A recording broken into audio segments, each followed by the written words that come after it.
Hello Karnataka civil ಜಜ್ ಆಸ್ಪೈರೆಂಟ್ಸ್, ನಿಮಗೆ ಇವತ್ತಿನ ಪ್ರಶ್ನೆ. ಒಂದು ಇಮ್ಮೂವಬಲ್ ಪ್ರಾಪರ್ಟಿನ ಲೀಸ್ಗೆ ಅಂತ ಕೊಟ್ಟು ಈಗ ಆ ಪ್ರಾಪರ್ಟಿನ ಲೀಸ್ ಪೀರಿಯಡ್ ಟರ್ಮಿನೇಟ್ ಮಾಡಬೇಕು ಅಂತ ಅಂದ್ಕೊಂಡಿದ್ರೆ ನೀವು ಎಷ್ಟು ತಿಂಗಳ ಒಂದು ನೋಟಿಸನ್ನು ಕೊಡಬೇಕಾಗತ್ತೆ. ಸೊ ನಿಮ್ಮ ಒಂದು ಅಗ್ರಿಮೆಂಟ್ ಪ್ರಕಾರ ಇಟ್ ಈಸ್ ಫಾರ್ 8 months ನೋಟಿಸನ್ನು ಕೊಡಬೇಕು ಅಂತ. ಈಗ ಆಪ್ಷನ್ ಎ 8 months ನೋಟಿಸ್ ಸಾಕಾಗತ್ತೆ. ಸೆಕೆಂಡ್ 6 months ನೋಟಿಸನ್ನು ಕೊಡಬೇಕು. ಥರ್ಡ್, ಸಿನ್ಸ್ ಅದು ವರ್ಷದ ಲೀಸ್ಗೆ ನಡೀತದೆ, ಸೊ ಹಾಗಾಗಿ 6 months ನೋಟಿಸನ್ನು ಕೊಡಬೇಕು. ಅಥವಾ option D, month to month ಟೆನೆನ್ಸಿಯಲ್ಲಿ ನಡೀತಿದೆ, ಲೀಸ್ ಪೀರಿಯಡ್ ನಡೀತಿದೆ, ಸೊ ಈಗ ಅದಕ್ಕೆ 15 days ನೋಟಿಸನ್ನು ಕೊಡಬೇಕು. ನಿಮ್ಮ ಆನ್ಸರ್ ಏನು ಅಂತ ನನಗೆ ಕಮೆಂಟ್ ಸೆಕ್ಷನಲ್ಲಿ ತಿಳಿಸಿ, ಆ್ಯಂಡ್ ನಾನು ನಿಮಗೆ ಕರೆಕ್ಟ್ ಆನ್ಸರ್ ಏನು ಅಂತ ಡಿಸ್ಕ್ರಿಪ್ಷನ್ ಬಾಕ್ಸಲ್ಲಿ ಕೊಟ್ಟಿರ್ತೀನಿ. ಸೊ ಕಮೆಂಟ್ ಮಾಡೋದು ಮರಿಬೇಡಿ.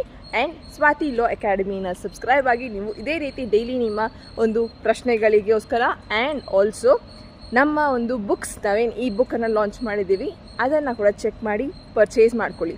ನಿಮ್ಮ ಪ್ರೀವಿಯಸ್ ಇಯರ್ 5 ಕ್ವೆಶ್ಚನ್ ಪೇಪರ್ಸನ್ನು ನೀವು ಪರ್ಚೇಸ್ ಮಾಡ್ಕೋಬಹುದು.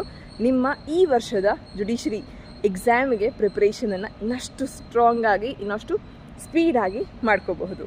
Thank you.